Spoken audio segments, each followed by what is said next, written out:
it could be stopped overnight if the French wish to stop it. The problem the British government's got is that every time the number of people crossing the channel increased, we paid them more money. Yeah. The numbers went up, we paid them even more money to try and stop it. And so they made the natural connection that the more people they send us, the more we're prepared to pay to try and get them to stop. Yeah. It's a fundamentally flawed incentive mechanism. I mean, it has the opposite effect. So we have the imagery with which everyone is now familiar of French naval vessels escorting dinghies to the point of our territorial waters, radioing to RNLI or Border Force to come and meet them and pick up these people in an orderly fashion, give them a lifesaver, a cup of tea, and a Kit Kat. Yeah. And that's meant to be some form of border enforcement.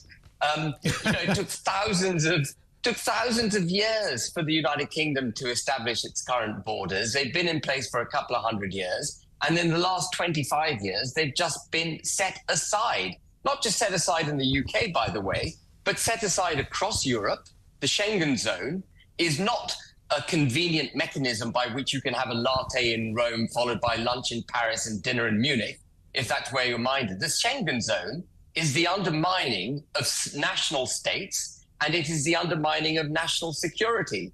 The liberal open borders lunatic elite might associate it with their wonderful ability to travel freely, but that wonderful ability to travel freely is applied across the board to illegal migrants. Why do you think Europe has such a big problem? It's because it's got no damn borders. If every country enforced its borders and did what we've typically done, which is actually put armed units on our border to deter people from trying to come in illegally, that's what border enforcement used to be until everyone lost their minds, you wouldn't have any illegal migration. I hear lots of people say, oh, this migratory move is a global thing. No, it ain't.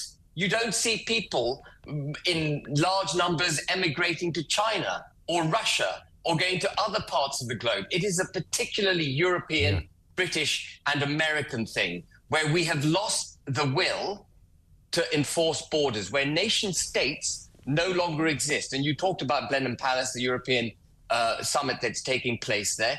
These are the people who believe in the globalist agenda.